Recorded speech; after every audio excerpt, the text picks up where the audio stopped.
Hey,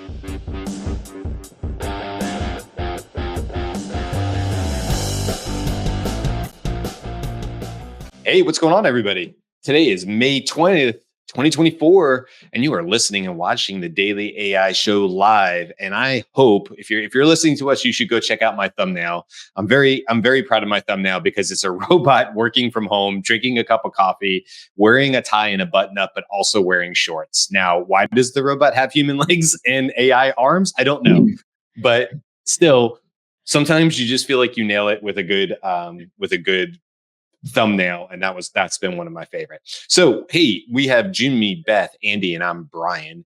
And today I didn't talk about it, but on if you saw the thumbnail, it's really talking about the future of remote work. What does that look like in the new age of AI? And some of that we can see today, some of that's over the hill, and some of that's probably over 2 or 3 hills from here.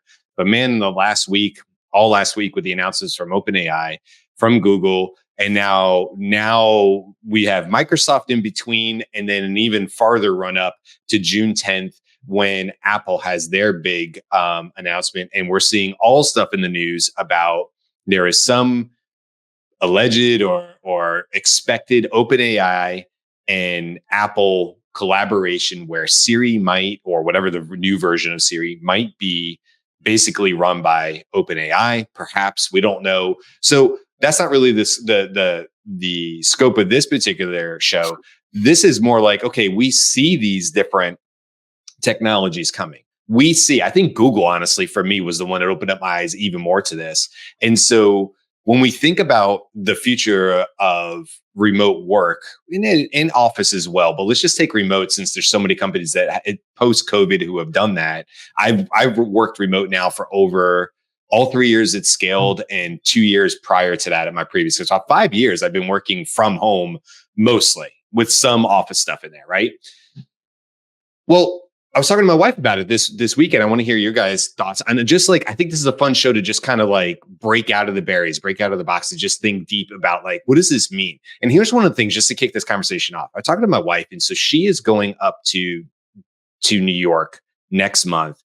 She's a dietitian, and she's going to talk at a conference about AI and dietetics. So first of all, to my wife, because how cool is that she is being asked to speak on it and being seen as a forward thinker and leader in AI when it comes specifically to dietetics and nutrition and stuff. So I'm so excited for her. What we were talking about, what is she going to talk about? And one of the things we said is like, we've known about this for months, but it was like, hey, you can't really prep this 50-minute presentation until about a month out.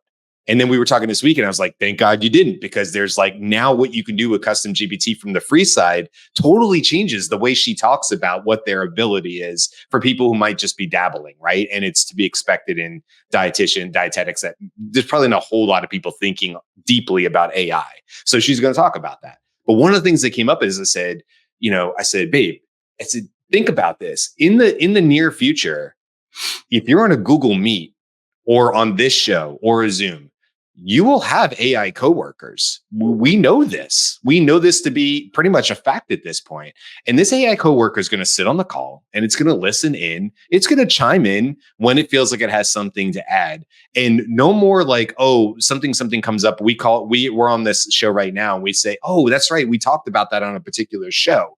And here comes our 8th sort of unofficial member of the dailyaishow, and it's the AI agent, and it's sort of our Daily AI Show co-host, right? And it says on the side of our screen, without coming and being vocal about it, it just says, hey, by the way, you guys just talked about this. This was the show and the date you just talked about this. Like when Andy said such and such, it was on this date. Do you want me to bring that up? And then we see that in our show notes, and we're on the side note, and we're just like, yeah, Fred, whoever we call our agent. I'm going to go with Fred. Fred sounds good.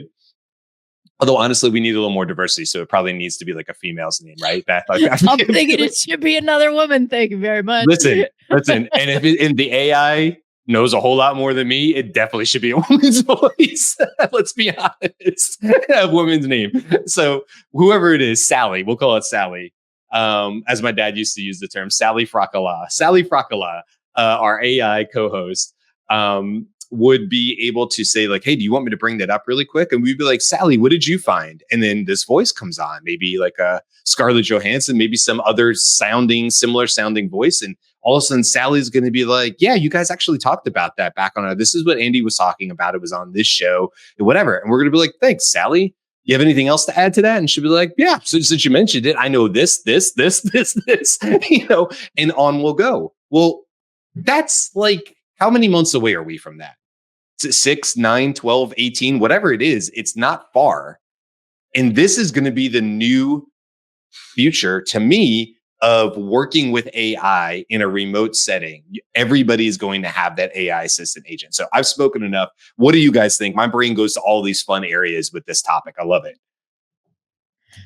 I think it's super interesting. I mostly look at task-oriented kind of things first. It's like what are the capabilities? And you mentioned, pretty much most of them there. Those are the low-hanging fruit. But I was always intrigued by the concept of the personas, right? When those were first introduced, you have your character AIs, all of those kinds of things, and you can fulfill your as opposed to the you can fulfill different roles. You can fulfill the role what they're talking about now, or like what Google's announced in terms of having the project manager or the intern, or all of these role types that were thrown out there.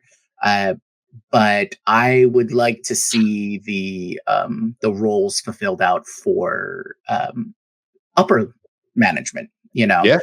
C-suite, CEOs, those kinds of things, directors. Especially on things to really keep you on track with project management. I know this is probably going to hit me directly because I did a lot of that, and so it's like, yeah, replace me. That'd be great, for those kinds of tasks. But I think the assistant level of things is what a lot of people are looking at. It's like, I don't have to do those mundane tasks, right? And I think that's what's appealing to most people about this. Is like, this can assist me.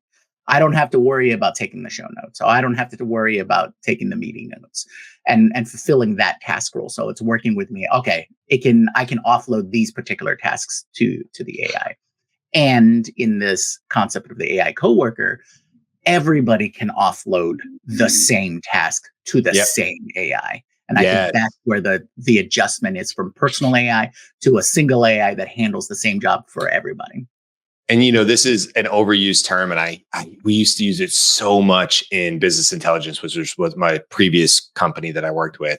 But there was two. There was data is the new gold, and I was like, oh, if we have to say that, or the new oil, and if we have to say that one more time on a call. But the other one was single source of truth. But as much as that's overused, and we're seeing it now being used in AI, because I always say AI is basically just repeating what I saw in 2017 with business intelligence and huge amounts of volume of data and Snowflake and all these business intelligence tools. But it is the truth, right, Jimmy? Like what you just said. There's one thing to say somebody is running project management. Okay. And they do a hell of a job. Jimmy, you're a hell of a project manager. We know that because you do it for us on this show, and keep a lot of things organized. And you always come to meetings prepped. You're like, this is what we're going to talk about, which is so valuable. And that's not going to go away. You're going to need people who are on top of this stuff, right? But what's super cool about this to me is that AI is going to provide that single source of truth for everybody, always on, always going to know. Meaning that if we are a Google Suite company at scale. We use Google Workspace and all that, and we can tell of all the cool things that are coming really quickly on that side of it. We know what Microsoft has got going on with Copilot and what they're trying and attempting to build that over there. And there's pieces and parts to it that we can see right now. I wouldn't say it's completely put together, but in a very short period of time on the Microsoft side, any conversation you're having, we'll be able to look into any OneNote document, any Microsoft Outreach, any SharePoint, any image or PDF or video, any video. If you're making internal Looms or videos, I don't know what the Microsoft example of that would be, but I'm sure there's an internal video component to it. Any Teams message and any channel, you get the point, right? And you have something that's on a call with you who is literally working as your coworker. but it's an AI assistant and it's working as a coworker who maybe has one task, one job, and that's to consolidate this information from a variety of sources and bring it back and distill it down for everybody. And in Jyunmi, I think you bring up a good point about executive or otherwise. Again, back in BI, one of the things we ran into all the time was, what does an executive level dashboard look like of data versus what does a lower level dashboard look like? An executive does not need to see all the details to everything all the time. They need an overview. It's a very tricky thing to do, and every executive is a little bit different about what they want to see or don't want to see. But they also need the ability to drill down into anything they want, right? So I just think this is an amazing opportunity. Sorry, Beth, I can see you're about to say something. Sorry, yes. I want to reference a study that Ethan Malik was involved in that was talking about the ways in which AI raises people's games. Okay, so like mediocre or beginning workers can work like really experienced workers, but the one place where it was not advantageous was people trusting AI too much. And so what you're talking about, Brian, I think is very exciting. And hallucination is like, what did they say? It's not a bug, it's a feature. The reason that it is so good is because it like the right answers are as hallucinated as the wrong answers. And that the further away we get from like what you retrieved it from, and now you're summarizing it, and now you're giving me an action point based on it. I think the audit of going back to say, was that accurate? I think that's a little bit tricky, but I love the idea of, yes. So Andrew has said, the ways that things are likely to shift in agentic workflows. And we've talked about different ways that, like with code, right? It's okay if codes it wrong, because once you put it in, it's obviously not working. Like that's an immediate response. Mm-hmm. I'm not a coder. You can come at me and say it's not okay that they code it wrong. I'm just saying that it's immediately apparent. And for our thing, it says that was show like 28 when we talked about that. And that was and Andy mentioned it. If it was 29, and it was, somebody else who mentioned it, not a big deal. But if we didn't talk about it, then again, we haven't destroyed the world that we told you we had a show that we didn't. Right, yeah. But that kind of stuff in a business thing, that makes me think about. Yeah, trust but verify. It's going to have to be part of the system, right? Keeping a human in the loop. These are not going to, at least right now, going to replace humans being human things. They should be supplementing, but yeah, trust but verify. And that's going to have to be a big part of this. Because you said, Beth, if there's multiple steps in there, it could get a little off there. But worth pointing out, and I think Andy, I know you're about to say something, but if you could also talk about RAG a little bit and the ability in a lot of these cases to set temperature to 0. And in some cases, this means that we're taking a lot of the chances of hallucination or error out of the situation, because it really is just data retrieval. We're not necessarily saying, hey, LLM, be creative about what you found. We're saying, return what you found verbatim. And so that can also be part of these solutions. I'm not saying I have the solution. I'm just saying that will be a part of the discussion is, when do we want these AI assistants to pull back exact information versus when do we want it to have some level of creativity that works on that information? So I don't know, Andy, if you were going to say any of that, but it's you talk a lot about RAG and stuff. So you've covered that. I think that's a good point. I want to rewind to before the internet. Before the internet, in a company where everyone was on premises, there wasn't remote work. I mean, you think of maybe a telephone operator working from a special console at home, maybe something like that, was remote work. But in that context, when you had some extra work that needed to be done, you would hire a temp. Yeah, get a temp. And there are agencies that you could call up and they would deliver somebody to your physical premises who would then do some additional work. These are part-time gig workers, if you will.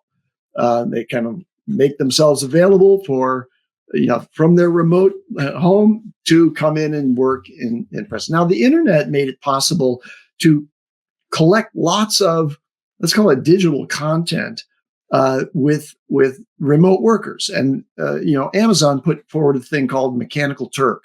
I don't know if you guys have ever heard of it, but Mechanical Turk was basically an internet application platform where you could ask people all around the world to do specific tasks for like pennies per task. And those tasks would accumulate. And largely it had to do with content generation. This led to content farms.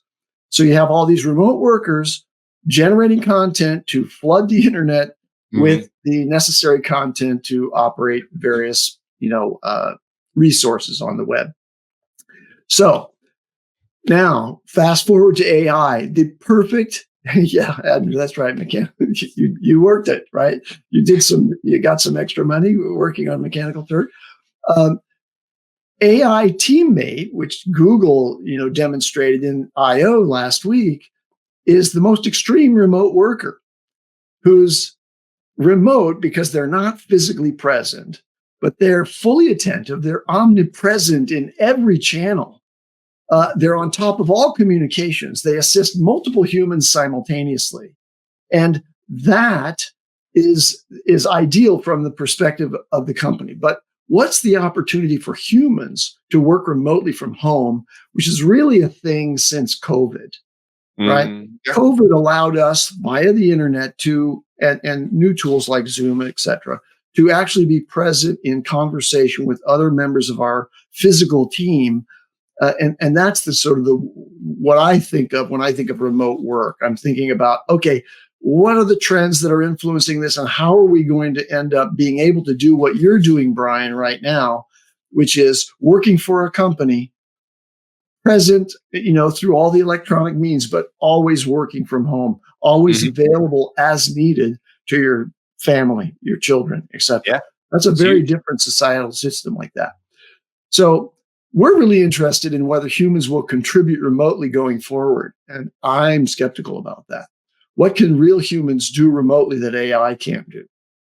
That's the big question. For some time, humans are going to be needed where physical presence is functional, but those functions will ultimately be automated with embodied AI, which are also known as robots. So knowledge workers who, were able to be this remote workforce and contribute to many corporations from their homes, they're the largest class of current remote workers, and that's going to decline in my view. Knowledge tasks will shift to just pure part-time consulting gig workers, and it's going to be a struggle to compete with AI for anything that you could do that way. So where do we need workers who are physical like us? And how many do we need? Do you need that many in the office anymore when AI is an assistant in the team? No, you don't need that many people physically in the office anymore. Now, in physical operations, delivering Amazon packages, working in the distribution centers, all those things, you need humans until and unless some robotic systems or drone delivery systems are delivered. So again, I think that there's a major transition here that really devalues the contributions of humans and this will all be replaced ultimately by AI. I have a follow-up question to that, Andy. I'm curious what you would say. So I hear you. And there's going to be disruption. There's going to be jobs lost and jobs gained and stuff. But you talked about, when the internet basically came online, and I'm not talking about bulletin board systems or anything early on. I'm not talking about super slow dial-ups. I'm talking about when the internet really became a massive tool for any business. So let's say when there were web applications that could early 2000s, I'm going to say, it seemed to me, I got out of college in 2000. So to me, it always seemed to be around that time, but it's also probably because that's when I entered the workforce. So maybe I'm a little skewed or biased on that, but regardless, that's when it was being used all the time. And did we see mass layoffs? Because truly we could say at that revolution that the internet was capable of replacing people in research, in fast turnarounds, whatever it was, right? Connections. Yeah. So my comment to that is no, it didn't really replace the people. It just connected them.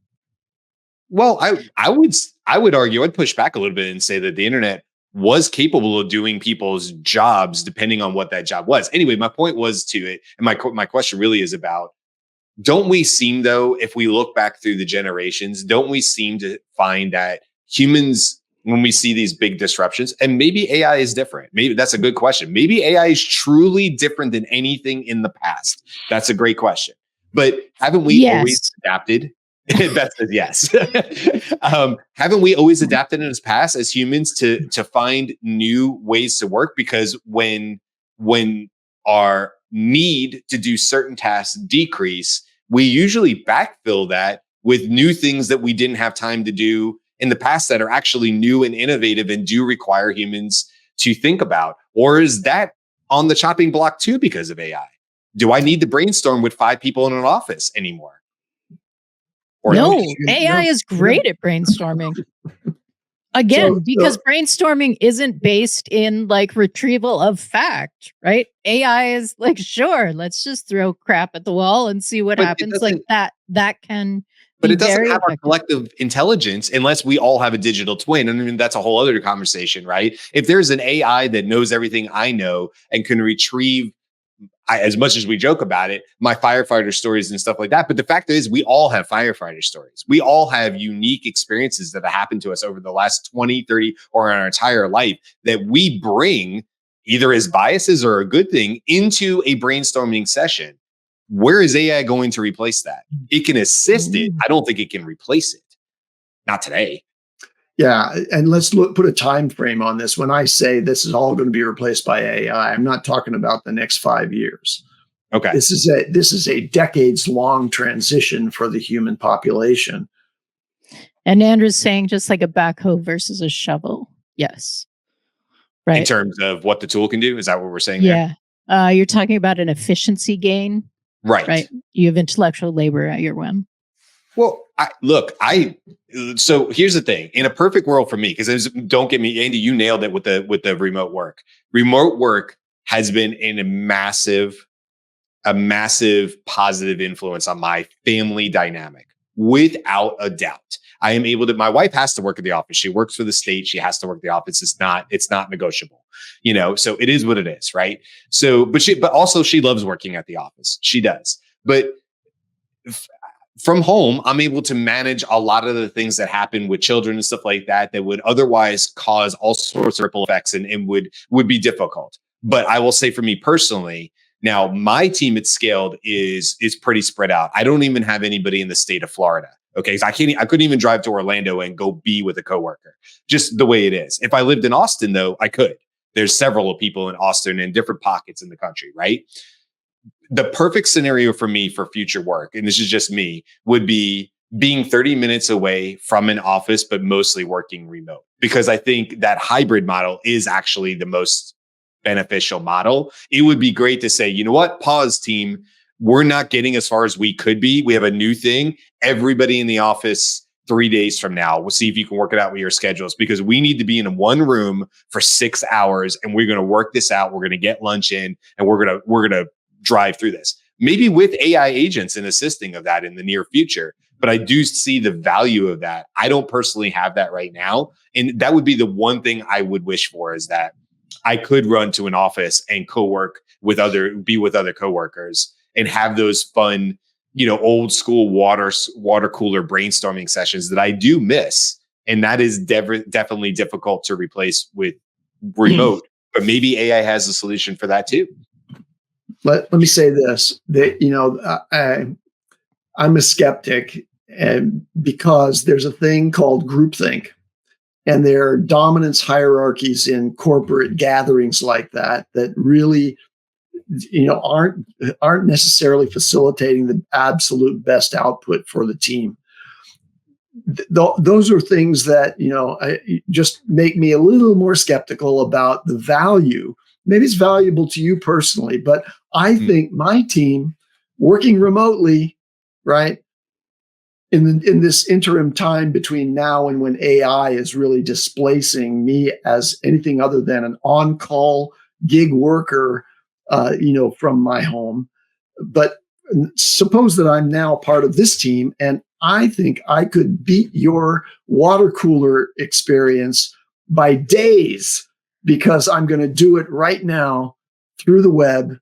And I'm going to gather everybody together now, and we're going to be focused on whatever it is. And the AI teammate's going to, facilitate, as Beth pointed out, by introducing a really broad range of topics that we might not otherwise surface in our natural conversation. So I agree with you. I personally would prefer to be at the water cooler. Yeah. That's for me, but that's not necessarily the best thing for the organization and for the output. I wanted to bring, do you go ahead, Jimmy? And then let's bring in, when you're done, let's bring in Andrew's most recent comment because it's awesome. So go ahead. Gotcha. So really quickly, I wanted to go back to what you were saying about Brian, about the adaptability of humans for work and things like that. Yes, it is. We have shown time and time again that we will just adapt to the situation and achieve new heights and things like that because humans are awesome. But I want to say this is what makes AI different. And we talked about this before, the speed in which it's developing, right? Yes. The touch points that this technology can touch. It can touch every field of life at the same time, and they're all rapidly advancing. So the difficulty for us at this point is adapting to this new technology and new ways of doing things. And this is, it speaks to a lot of what Andy's bringing up, is our ability to adapt fast enough and create replacements for the way that we're doing things. I think this is an opportunity. This is an opportunity for us collectively to reassess the ways that we're doing things as a whole. Like entire systems can be, reviewed and replaced if need be. If we're in a point where we don't need physical labor because the robots, are handling the physical labor, and we don't need the intellectual labor that, like Andrew brought up, is because all of those kinds of tasks are handled by AI for the most part, with human review, with human oversight and things like that. Then what can we as humans, being social creatures and being beings that need work and fulfillment, purpose in their life, what can we focus on, right? Mm-hmm. And I think that's where the interesting aspect is. And that's, I think, what needs to be explored is maybe now we can look more at our creative side. What is generating those, those out of the box thoughts, and what can we create and build and invent and all of those kinds of things when we're not worried about our day-to-day tasks, right? This was the biggest technological introduction since agriculture, right? So 10,000 years ago, humans developed agriculture, and now they don't have to spend the majority of their day hunting and gathering for food so that they can live to the next day. Now they can grow food and store that food, and now they have all of this free time to develop art, philosophy, and all of those kinds of things. Have the time to invent mechanical monstrosities and other fun things. So I think that's where I think that's where the value really lies for human effort, for human work. It's like, okay, yes, let's not labor on these things anymore. We're in a near post-scarcity system. Let's unleash our humanity and see what we can achieve. All right. Do you think that means? I want to bring up Andrew's 3 or 4 comments before. Andrew, thank you so much, and as well as Jen and everybody else for putting comments. Sean as well, who just put a comment in. We appreciate that. I'll just take a quick point to say we always appreciate that. We can see it on the side of our screen the way this is set up. We use StreamYard, and we're able to pull those into the conversation immediately. So the only thing I'll say is you guys are always about 20 seconds behind us live, like when we're having it. So if you feel there's a delay, that's why. It's because you guys are seeing it 20 seconds after it happens, and that's why there might be a delay there. But Jyunmi, I'm just curious. You talked about having more time to be creative. I'll say white collar right now, not blue collar, which is why I'm distinguishing that because of Andrew's comment we're going to bring up in a second. But for white collar work, does this mean the invention and the final push towards a 4-day work week? That's already happening now. They're already pushing the 4-day work week. And we see it in a couple different places. I mean, we 4 could days. probably. I don't think the even concept of the work week will be Right. around. 4 days is like a gentle step Throw that for out. humans. Like all of our Carl's talked about system 1 and system 2 thinking. Right. This is we're at a point where it's like, forget just picking the low hanging fruit. Let's change out the tree. We don't need the apple tree anymore. Well, we can put whatever we want in there. And just to be clear, we do all still need apple trees. Do not change out the tree for the robot apple tree. Even there with like a legal notice. We're not saying that they don't need apple trees anymore. We're just saying, as an example, in case anybody is worried, don't come at us, apple tree people. Right. But my point is, we don't need to think along those lines anymore. So for that particular question about 4-day work week, why have a work week? Why not have, our time spent the way that we need to spend it that works best for us? And we've seen throughout the ages, there's been tons of studies on this, that people, work at different times and they have different, cycles and all those kinds of things. We don't need to be that rigid anymore. I have one word that is an obstacle to all of what you've just imagined in this utopian vision. Only one. Capitalism. Ooh. Who owns the means of production and the value creation? And that is the problem. Like, the people that you're wanting to see enabled in your vision don't have any ownership over that. They don't have equity in that system. And so it's really going to be tough. That's a very, very tough dislocation of our current economy. That might require a reassessment of how that functions. Yeah, that's right. Okay, to you, Brian, go. I just want to bring up Andrew's he's got a few comments here, and I think this is valid because we don't always talk about blue collar. And so this is what Andrew said. He said, so I'm a blue collar. I'm a machinist in a precision shop with large volume output. We use many robots, some machine vision now, etc. I used to be able to only manage 1, maybe 2 machines. Now it's 3. And then he continued, we're now seeing automate the boring parts in the real world. I'm slowly becoming a QC tech and robot babysitter, which is its own skill.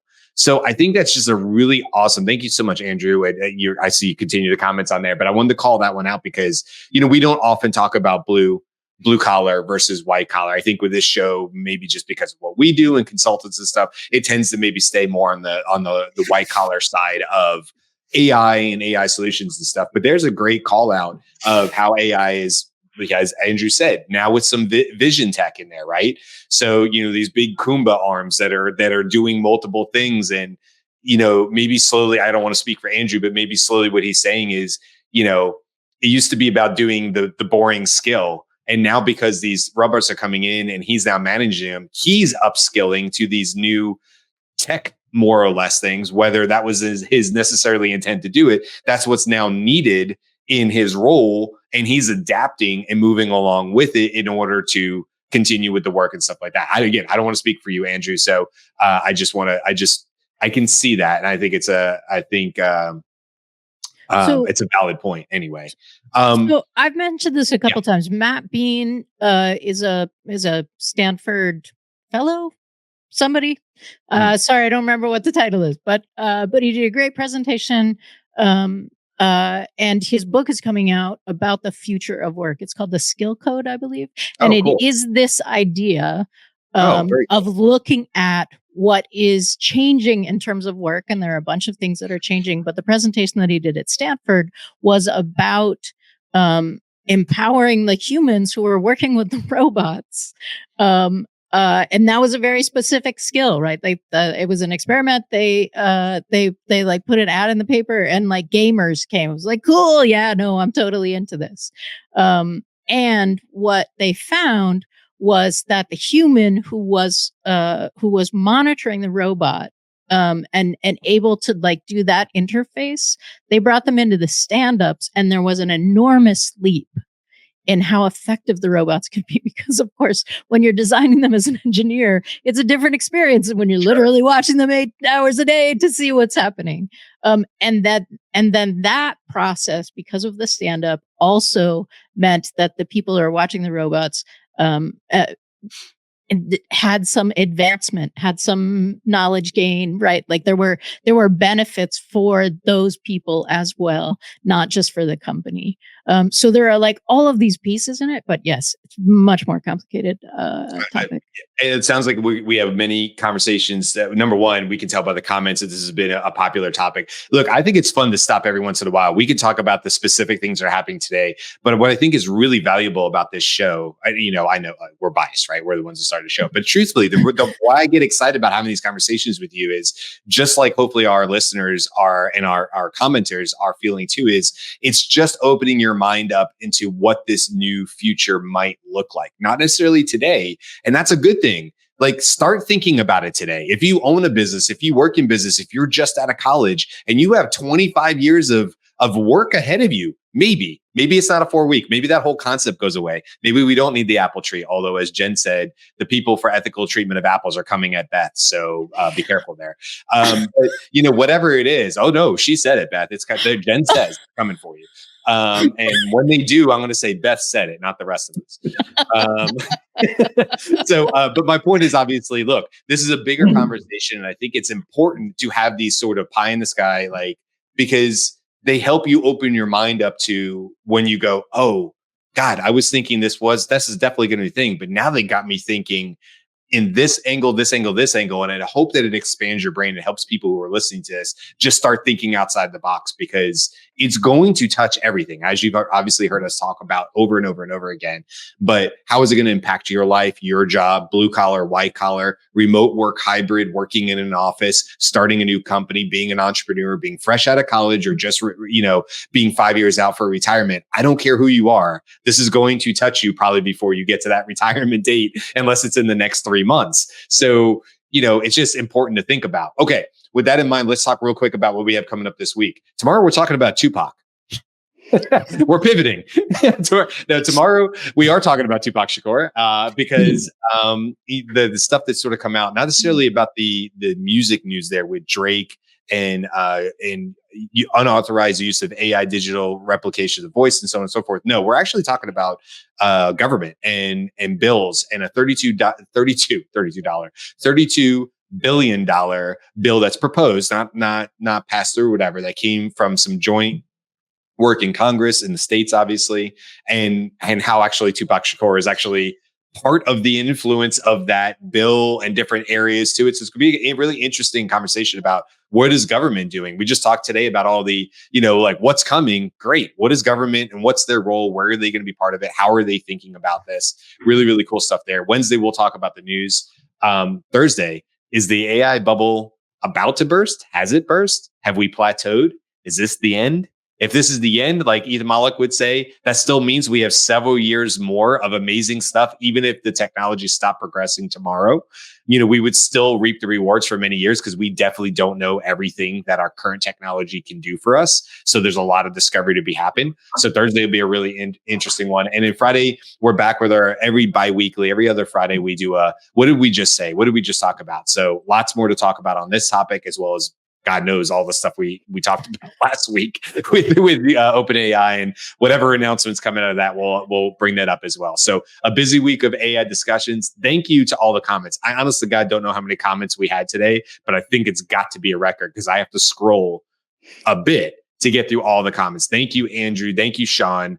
Thank you, both Cindy and Jen. Cindy, I miss it. Yeah. Thank you, everybody. We greatly appreciate it. It makes the show better. It gets you part in the conversation with us, and we love it. So keep coming back and having those discussions. We will see you guys tomorrow. Until then, bye. Aloha.